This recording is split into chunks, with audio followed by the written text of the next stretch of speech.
Meghan and Prince Andrew.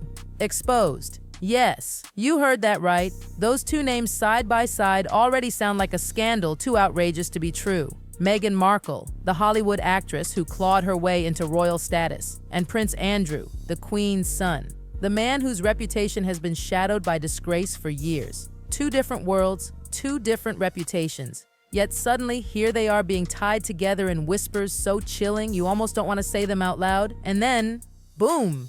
Tom Bauer drops receipts. Not rumors, not half-baked gossip, but actual receipts. Dates, photos, overlapping trips, strange little encounters that don't fit neatly into coincidence.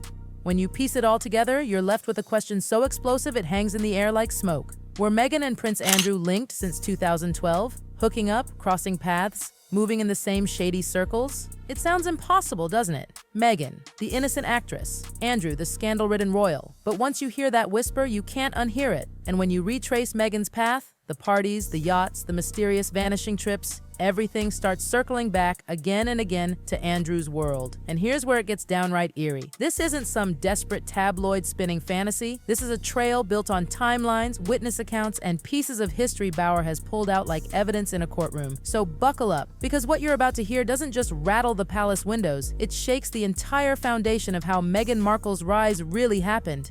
Picture this, Meghan standing with Harry next to the Queen, the most powerful grandmother in the entire world. Right beside them, Prince Andrew, Harry's uncle, the Queen's actual son, a man who had been headline news for decades. And what does Meghan do? She leans into Harry and whispers, "Who's that standing next to your grandma?" "Excuse me? Who's that?"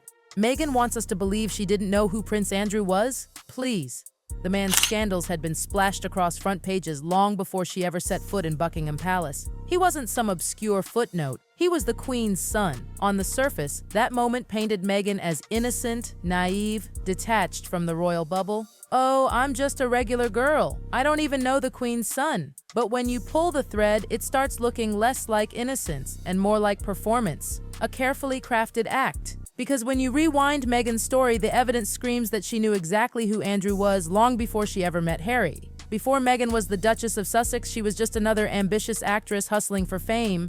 And let's not sugarcoat it, she wasn't shy about her goals. A British journalist who once met Meghan for drinks described her as quiet but laser-focused on one thing: press coverage in Britain. She wanted her name in the papers, she wanted access, and she wanted a way into the British elite scene. She casually dropped mentions of dating struggles, even footballer Ashley Cole. But when divorce rumors around him surfaced, Meghan's face dropped, as if she'd been caught playing a risky card. Even back then, she was experimenting, testing doors, trying handles, seeing which one would open. And that's when whispers of a new name entered the background. Ewan Relash, billionaire, global traveler, Prince Andrew's close friend, the man who introduced Andrew to certain questionable circles and trips long before the Epstein scandal exploded. Guess whose path kept brushing against that world? Meghan's. Let's roll back to Meghan's university days at Northwestern. On paper, she was just another student. Sorority sister, theater major, respectable resume. But her sisters remember something else. Meghan would disappear for weeks at a time. She'd come back with stories, wild, glittering stories about yacht trips in the Mediterranean, lavish weekends, and connections with wealthy men. At the time, her friends thought she was exaggerating, just Meghan being dramatic. But years later, when names like Ewan popped up again, names tied directly to Prince Andrew's world, suddenly those exaggerations started sounding all too real. She even admitted once to traveling to Thailand in 2001, a timeline that overlapped suspiciously close with Andrew's own controversial visits. And then there are photos. Meghan on yachts, Meghan alongside people tied to Epstein's girlfriend at the time, Meghan in the same orbit as Andrew's inner circle. Coincidence or carefully plotted steps? On Meghan's official resume, there's one detail she's never talked about. After her brief internship in Argentina, she supposedly enrolled in a 3-month study program in Spain. The university records confirm it. The dates line up perfectly. But here's the kicker. Meghan has never once mentioned Spain. No photos, no stories, no life-changing study abroad anecdotes.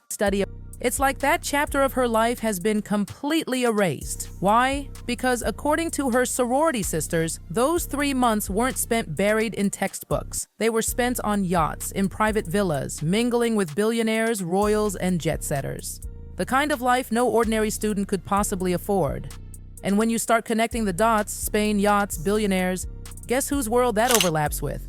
Prince Andrew's. Again. Fast forward to 2012. Meghan's career is barely taking off. She's on Suits, but she's not the star. She's a background lawyer, lucky to get a few lines per episode, yet suddenly, she's flying business class to Hong Kong, being treated like a celebrity. And here's where it gets jaw-dropping. Meghan gives an interview to a magazine, Diva Universal. In that interview, she casually mentions royalty being around, not royalty in general. She specifically mentions Prince Andrew. And wouldn't you know it, Andrew was confirmed to be in Hong Kong at the exact same time. That interview, wiped clean from the internet, gone. But witnesses at the event later recalled Meghan and Andrew moving in the same lounges, the same dinners, the same private gatherings, always close enough to raise eyebrows, never close enough to be splashed across tabloids. The pattern repeats. Meghan in elite spaces, Meghan brushing against Andrew's orbit, Meghan leaving just enough of a whisper to keep the mystery alive. By 2015, Meghan wasn't exactly A-list. She wasn't headlining red carpets, yet somehow she was at one of the most exclusive events in the world, the grand opening of Soho House in Istanbul. The guest list? Elite celebrities, royalty, power players. Meghan posed for a photo with Eddie Redmayne. But when the Daily Mail ran that photo, they listed everyone's name except Meghan's. She was literally invisible to the press, present but uncredited. And who was in Turkey that same weekend? Prince Charles, Prince Harry, overlaps everywhere. The man behind Soho House, billionaire Ron Burkle, wasn't just any mogul. He had ties to Andrew's circles. He even flew Meghan privately to Jamaica for a wedding, the same wedding Andrew attended. Again, Meghan inside the circle, but never officially acknowledged. Do you see the pattern? Someone was guiding her in. Someone was shielding her. Someone was erasing her traces. This is where it gets darkest. There's a photo, Meghan in a Panama hat, lounging on the deck of a yacht in the Mediterranean. Around her, faces that now send shivers. Karina Sholok, Epstein's girlfriend at the time. Jeffrey Epstein himself reportedly nearby. And yes, whispers that Prince Andrew joined part of that route. Not paparazzi shots, not tabloid setups. Quiet, private moments that only surface years later when people start connecting dots. Meghan right there. Not center stage, but present. Always present. And then there's Fashion Week, ballet shows, exclusive galas. Meghan wasn't being introduced as a star. She was just listed as model/actress, a nobody being placed into somebody's worlds. Over and over again, the trail leads back to Andrew's orbit. At a wedding in Jamaica, Harry flew economy. Meghan? She was flown in privately by Ron Burkle. On the guest list, Eugenie, Fergie, Prince Andrew. Yet if you search for photos, they've been scrubbed. No Andrew, no Fergie, no Eugenie. As if they were deliberately kept out of the record. But Meghan was there, in the circle, invisible to the public eye, yet right in the middle of the action.